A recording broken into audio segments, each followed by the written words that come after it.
relaxed and we parted maturely. I understand that a lot of you won't believe that was my intention, and I'll just have to live with that. Beyond all that, I'm still sorry for sending it to her parents as a way to get back at her. Her parents have always been very pro-LGBTQ+, so although it wasn't right to out her, I was massively overthinking them harming her or kicking her out. At most, exposing her interest in polyamory would have embarrassed her, but nothing I shared would put her in any danger. That being said, I saw red during that exchange and saw this as a way to finally show people I wasn't misremembering things. It was spiteful and vindictive. I can see so many different ways I could have dealt with the situation more calmly, but I was angry and I didn't do any of them. And for that, I'm still sorry. Like I said in the edit to my previous post, I apologise to her parents. I apologise for getting angry, cussing them out, and for sharing private information about their daughter to them. I fully acknowledged that I was being spiteful and that it was a harsh escalation of a response. Anne and Paul, or I call them for this post, accepted it at face value, but asked if I could come over for lunch this afternoon so we could have an actual conversation. It was nice, but really awkward too. Mary wasn't there. I apologised again, and Paul and Anne said they were sorry for interfering and not giving me a chance to turn my side. We both agreed we'd acted inappropriately and that, going forward, we wouldn't involve ourselves in this topic. Left things on relatively better terms, but I'm not going to talk to them for a while. Above everything, they are Mary's parents, and they will always be in her corner, as parents should be, so keeping my distance is in everyone's best interests. As for Mary, she unblocked me late last night and let loose a tirade of angry messages. They mostly, of course, consisted of how creepy and disgusting I was for recording her. Again, I recorded her because I knew she'd lie, and all she did was prove my point, which, despite still cussing me out, she had no real response for. I got from her, Anne and Paul, that things are understandably awkward after what I'd shared, but she's still staying with them for the time being. They've not discussed it with her beyond letting her know they'd heard the recording and now knew she'd lied. There has been no indication of negative consequences, and that's it. I'm reeling from 4 years of a relationship being over, with my girlfriend and best friend using my own trauma as a way to make me break up with her, and then pretending everything was okay just to lie about me behind my back. But what is hurting me more is how I only now understand, from reading replies to my post and talking to my friends, that I was with yet another abuser. I'm nowhere near as strong or as over what happened to me as I thought. Thanks for your help. And there was a couple of comments on this post, one with a reply from OP. Polygon Man says, I mean, the very fact that you knew she would start lying and recorded her to protect yourself from gaslighting shows that it was an abusive relationship. Emotional manipulation, including gaslighting, is a form of abuse. And I picked out the next story just because I was really interested in what this means in the title. It's from IC Shelter 9897 from the Am I the Arsehole subreddit. It says, Am I the Arsehole for telling my wife I hate her bridgescaping? Recently, my wife has taken to bridgescaping. I guess it's a recent trend because I've never heard about it before this. She started decorating our fridge and it was really getting on my nerves. For example, she'd put flowers in the fridge.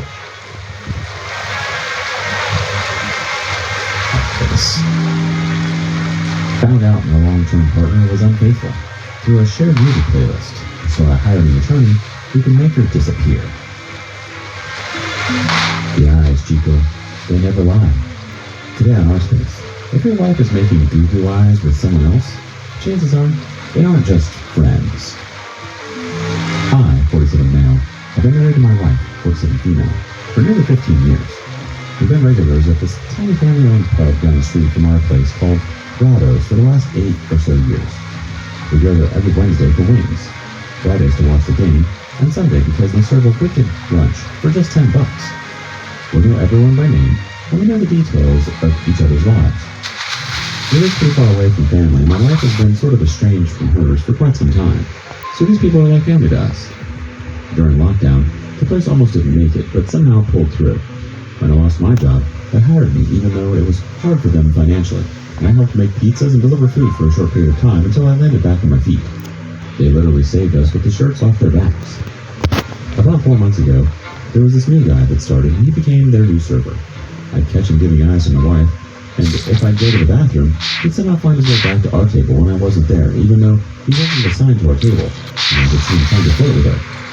I'd crack jokes with my wife and tell her that this guy was obviously flirting with her, and she'd laugh it off and say that she was old enough to be his mother, or things like, I didn't even notice.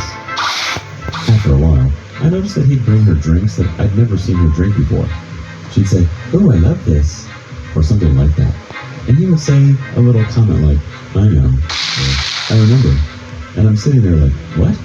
I'd be like, "How did he know that?" And she always said something like, "Oh, he must be good at reading people." Then one night, she starts playing this song, and I'm like, "Oh, I like this song." And she goes, "Isn't it good? Patrick sent it to me." I'm like, "Who's Patrick?" And she says, "That's the guy that works at the theater." I'm like, "How did I get your number?" And she tells me that he doesn't have a number. He heard her singing along to a song one time and said that he had some music recommendations that he wanted to send her, so they added each other on Instagram. This instantly rubbed me the wrong way, and after part of it, she knew I wasn't happy about it. Then she tells me that he makes music in his little indie band, and he wanted her to hear what he had because she mentioned she was in the business. To be fair, my wife is in the music business. She does music licensing for commercials. It's not the most glamorous job, but she loves it. She works with a lot of independent bands and musicians, helping them get their music featured in commercials or for bands or products. When she explained this, I tried to let it slide and understood that maybe she was just networking, but it still didn't sit right with me. One Wednesday night, as per usual, we went to Bravo's for wings. She was all smiles and charms towards my wife, and it was nice to me. I couldn't help but say something. I went and asked her if she heard any more Patrick music. She basically says that she has, and says that he's pretty talented, and she's been thinking about pitching one of his songs to a client. I'm not gonna lie, I felt jealous. I asked her if she thought it was professional to be so friendly with him. That's when she rolled her eyes and said that she's just trying to find new talent, and that I should understand because I used to be that kid who was chasing his dreams. She's like, "Why can't I help him out?" She said that if I were him, I'd want someone to help me out. Before I go any further, I'm just going to stop and give some background info before I forget. My wife and I first met at a music festival years ago. I was a bass player in a band that had opened up for someone who was headlining at the time. When we were done with our set, my wife came up to us and asked me to sign our CD that we had been selling. Shortly after that, my wife followed me to London and toured with us. We had a really good fest. We got to it. Twinkling that made me sick. I told her that I didn't want to be the jealous husband, but that's just twinkle. There was a part of me that saw how she was looking at Patrick like she used to look at me. There was just this twinkling that made me sick. I told her that I didn't want to be the jealous husband, but the whole thing was Patrick was bothering me. I didn't like how much they talked. I didn't like these secret inside jokes they had. I told her that it felt like he was overstepping, and then I didn't like it. Then she gets up from the table and she tells me that I'm being pathetic and unreasonable. She says she can't believe that a 40 knows me that much. She won't. You write, your tone influences how readers respond. With Grammarly, just highlight your text and type how you want to sound. I'll go forward with helping him and come up with some excuse and she'll unfollow him. She's like, "I don't know how we're going to avoid him at Brado's though." And I just tell her that maybe he'll get the hint once he thinks he can make it famous. She tells me that she makes up some excuse and then cuts him off and tells him that he thinks he got the wrong idea with her. We then mutually decide 2.5 weeks. I'm like, cool. I know that's something she's been meaning to try, so I told her to go for it. I go out for a run one evening and she's leaving for class, and when I come back, I realize that I forgot to bring my set-out house keys with me, and I'm locked out of the house. Then I remember I gave the owners a set of house keys one time, but I locked myself out. She looks so happy to see me and hugs me, even though I'm a sweaty mess. She tells me that it's been too long and asks me why I haven't been around. I had to come up with some quick thinking for an excuse, even though I hate the fact that I have to lie to her. I can't be like, "Oh, I don't trust Patrick with my wife, so we're avoiding you guys now, and I wish you fired his back." Instead of all that, I'm like, "Oh, my wife and I are cutting back on eating out and trying to be healthier." She looks at me confused. She's like, "Oh, but I still see your wife. She pops in for lunch, and I've seen her here for dinner at least once a week in the last few weeks." I look confused, and then I start looking around to see if Patrick is working. Then I asked Phyllis if Patrick is working tonight, and she said that he has Tuesdays off. Conveniently, Tuesdays are the same days that my wife told me she has her pottery classes. Then I try to crack a joke and tell Phyllis that apparently I'm the only one sticking to a healthier New Year's resolution. I try to smile and say that my wife just can't get enough of your food, Phyllis. She gives me a half smile, and she asks me if everything's okay, to which I try to grin and pretend like what's going on. I'm almost certain Phyllis can read it on my face. I asked Phyllis for the keys and I head back home. Once again, he wasn't following her either. I'm trying to shake it off. Now, she recommended to me once when I found out that I can see her followers and who she's following. So then I click into her followers and see a guy named Patrick is following her. It's for sure the Patrick that I wished it hadn't been. I click into his account and see a public playlist that literally says Sneaky Link Bedroom Playlist. And my wife has liked and saved the playlist. I go through his other playlists and see that after this and ask Phyllis if my wife has been meeting up with anybody when she comes in for lunch or dinner. She tells me that she comes alone, but that she spends a lot of time talking to Patrick. I thank her, and again she asks me if everything is okay. And now I'm like, I really don't know. Then she leans in and she's like, if I'm being honest, their interactions don't look all that innocent. Edit. She's told me she's been going out for dinner with some. She must have been going to lunch at Brado's on her work breaks. It's about a 7-minute drive from her office to Brado's. When she comes home that evening, I ask her how her class went. She says it went great, and that they're learning how to make mugs. I ask her where it is again, and she tells me the location. She goes to wash up, and I go on my phone to check online to see if I can actually find any evidence of this, email the owner of the facility, just to make sure. Surprisingly, I get a response within 20 minutes, and she confirms that she doesn't have any classes going on right now, but she will next month. So now I'm just sitting out in the living room pretending to watch a show, writing this on my phone, and she's sleeping in bed, or so she said. Help me out. How did I get Patrick is? Goes, oh.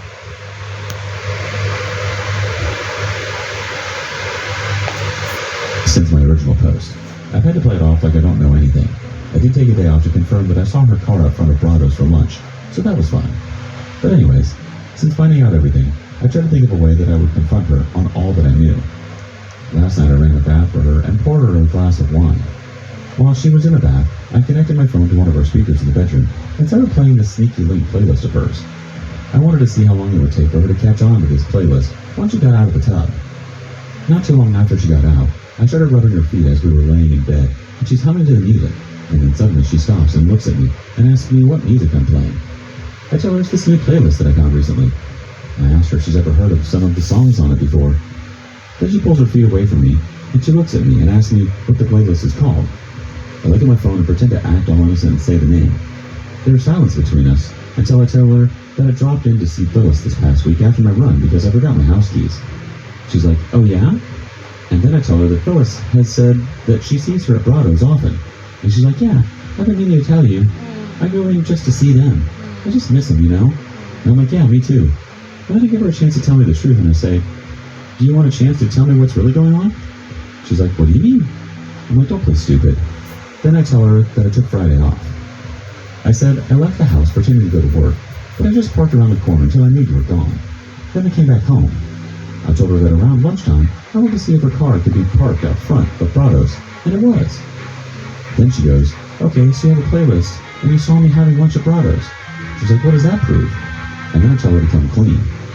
I tell her that she's not actually going to pottery class because I contacted the business she's claiming is holding the classes, and they don't have classes until next month.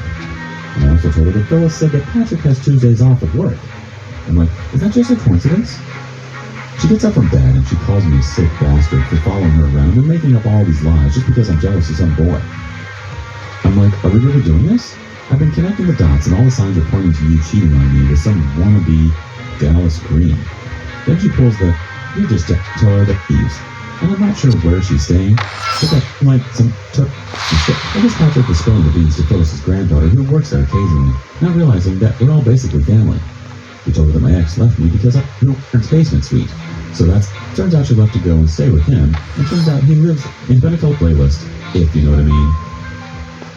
Update 2. It's been a couple of days since the last update. Turns out she left to go and stay with him, and turns out he lives in his parents' basement suite. So that's hilarious. I guess Patrick was spilling the beans to Phyllis's granddaughter, who works there occasionally, not realizing that we're all basically family.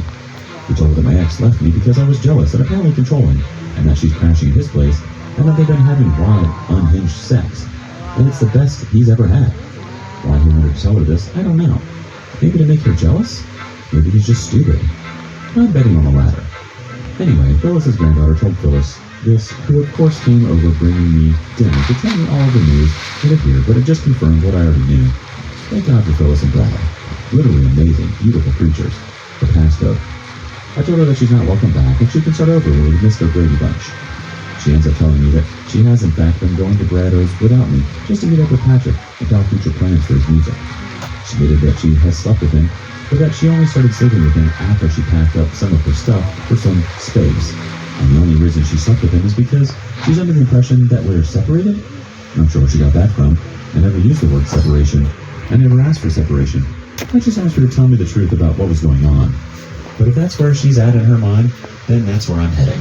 I can play that game too. I told Phyllis everything. She said she had a hunch. But she didn't mind it.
So dumb. So dumb. Idiots.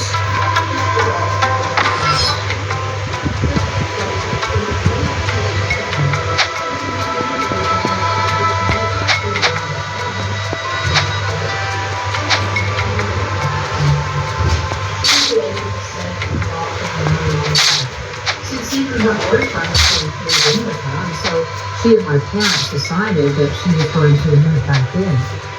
It would have still been fine with me, but they decided to tell me that I had to move out for a couple of months since they needed a room for her.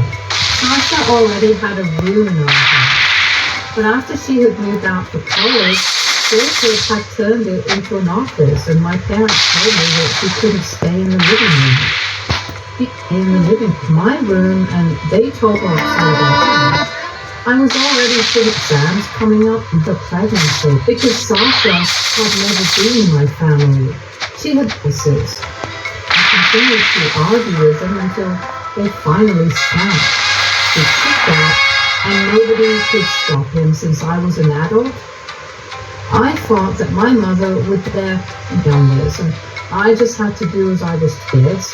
Just confirmed what I had already believed and known for years, that my mom, Sasha, and Jacob were a little family without even caring about the fact that I had an exam the next day. When I explained everything to her and her parents, they told me that I was welcome to live with, wondering why I did not approach any family members. But let me just, family is pointless to approach them because helping me out, cut her off when she first got pregnant with Sasha, but to go. They were not even there at her wedding to my father, and nor were they there when Sasha or even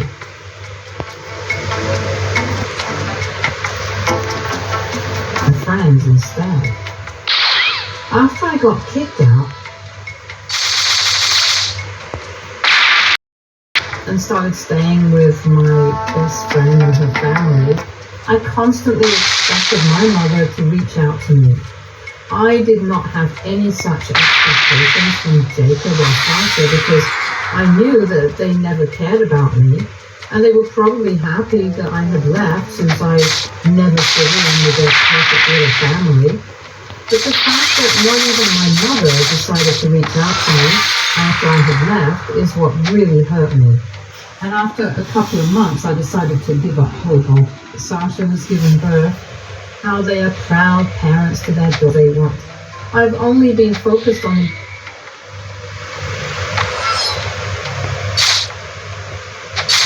about ways to get to college because now that I had no contact with my parents anymore, I didn't have any money either to go to college as well, given that they have 2 kids that applied for a couple of scholarship programs as well. And since I'm a pretty good student, I got a scholarship from one of the colleges that I had applied.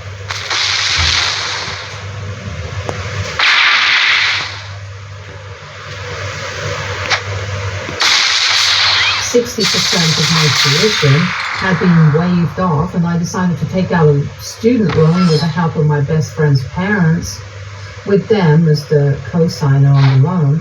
But I reassured them that they wouldn't have to worry about paying it all back because I would be working as well as studying. So I'll try to pay it all back on my own, and that's what I have been doing. It's been tough. But at the end of the day, I know that I reached out saying that she wanted me to come back home for the weekend this time because she treated me unfairly, so they wanted an opportunity to mend with me, and she was really laying it on thick. So it reeked of fakeness. Call it a gut feeling or just instinct. But I was instantly able to figure out that there was definitely something fishy going on. And I did not respond to that email. She sent me another email a couple of days after that, but I did not respond to that one as well, even though I was tempted to, because I really wanted to find out what was going on. I knew for a fact that there was definitely a reason behind their behavior after the impossible, but unlike my grandparents, decided to reach out to me. I was surprised that they had even found a way to contact me, because I'm pretty sure that my parents did not give out my contact info to them. But they told me that they had to ask around a lot, and eventually one of my friends from high school decided to trust them and give them my phone number. It actually turned out to be my best friend, and I'm so glad that she didn't tell me anything about it, because it was a really pleasant surprise. Anyway, when they called, like I had said, I've never known them. I've never seen them in the beginning. Albums with my mother in them, photos of her childhood and my grandparents. But I just did. Anyway, we got to talking and I started telling them about myself and my life. But there was no point, because they already knew everything. They told me that a huge part of the reason that they hadn't contacted me so far was because of my parents, and recently they had found out the truth, which is why they had decided to contact me. I was really confused about what that meant, because as far as I knew, my grandparents had cut my mother out of their lives and had never stayed in touch with her after she got pregnant the first time around. And that was all I knew, because that was it. So the reason that they hadn't been on speaking terms for so many years was not because they were opposed to the idea of my mother giving birth to Sasha at such a young age, but because they were opposed to her relationship with Jacob. And my mother had been telling me a bunch of lies about her own parents, because she wanted to preserve Jacob's, and had told her that it was her